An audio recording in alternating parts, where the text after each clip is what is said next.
So, with every week of 2020, adding enough events to write another verse of Billy Joel's "We Didn't Start the Fire," it's been an overwhelming season for most of us.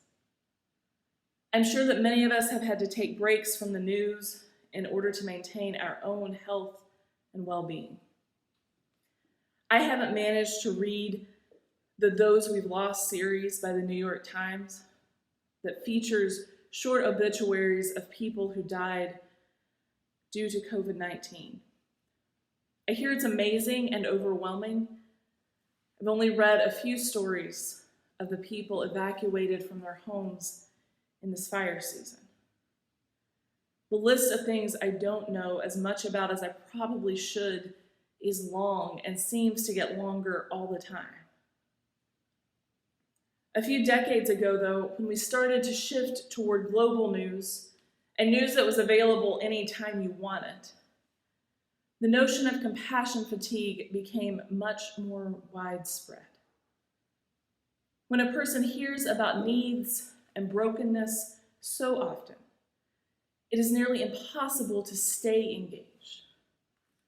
Often our world works out so that when there are many, many people in need of compassion, that compassion is in short supply. Humans, it seems, become tired when the need is either overwhelming or prolonged. If you're feeling exhausted, it's likely that compassion fatigue is at least part of the equation. More than most seasons, we have to work to be compassionate, to choose compassion again and again. I think of this story of the Good Samaritan as a grounding story for our faith tradition.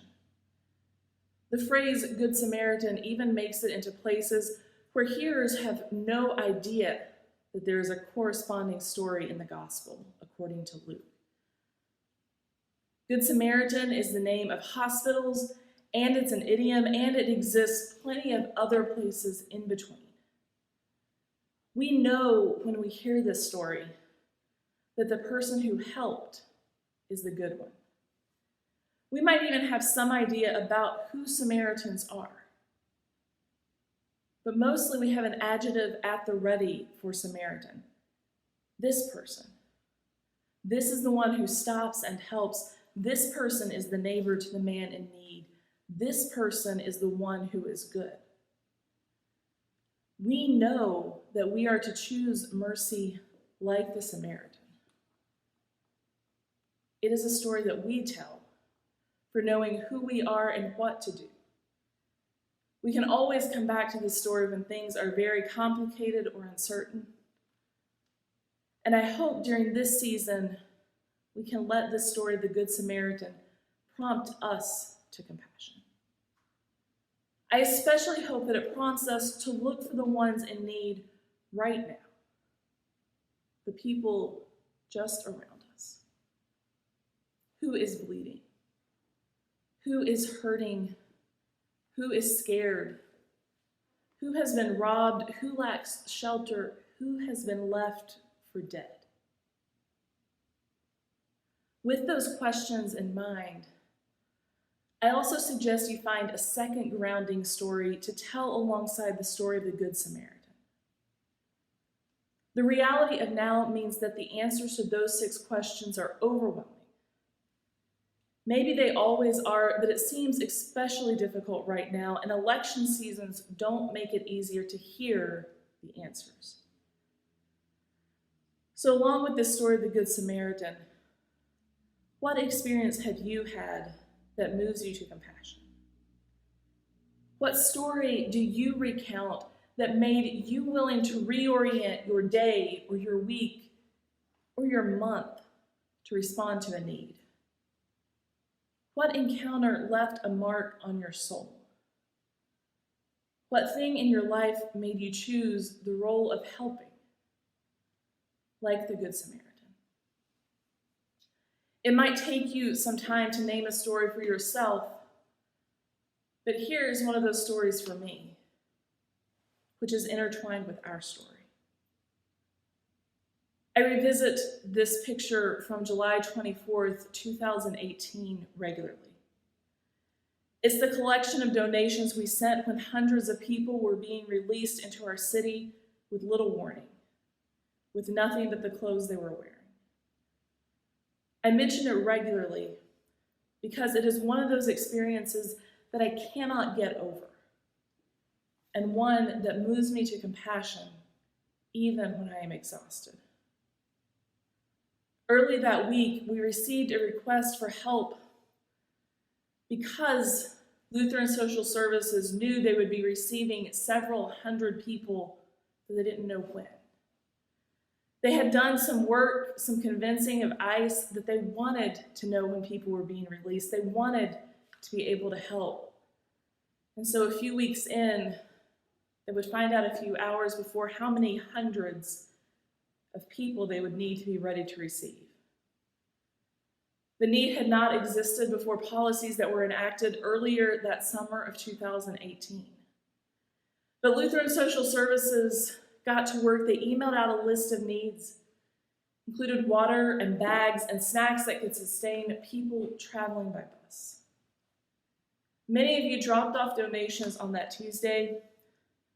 Friends from afar showed up with trunks full of items. People from other places Venmoed money and wrote checks to us.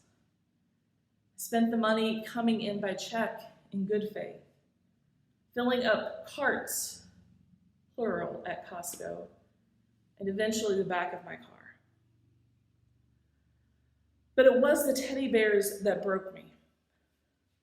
The teddy bears, any stuffed animal, had been requested alongside water and other basic necessities. Children who are scared are often given a comfort object to help them be less scared. I don't think that's a shocking or surprising answer for any of us who've ever seen a scared child. And they were going through more of them because of the trauma of the situation. Older children wanted them too, tweens and teens. They were that scared. And for me, those teddy bears bore witness to the cruelty of the situation. Most children have some toy or blanket that they cling to when they're young. My own faded pink rabbit is at my home alongside Matt's faded brown one. It seems so normal that I do not want to imagine a world where a child would be denied the simple comfort of a stuffed animal from childhood. So in that well-stuffed car, there are 10 small teddy bears and alongside everything else. The gift from my family.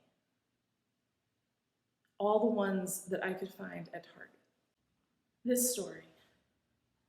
The story of someone I never met who was bleeding, who was hurting, who was scared, who was robbed, who was without shelter, who was left for dead, is the one that grounds me, that connects me to this gospel story of the Good Samaritan.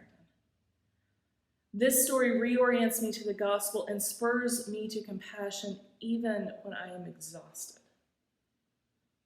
And so I hope that you will work to find your story that you can tell alongside this story, the story of a compassionate, loving, generous, good Samaritan.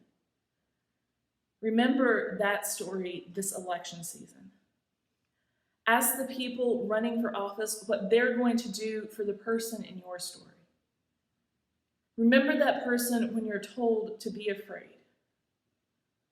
Show mercy, even if you're just the one in your story, and ask others to do the same.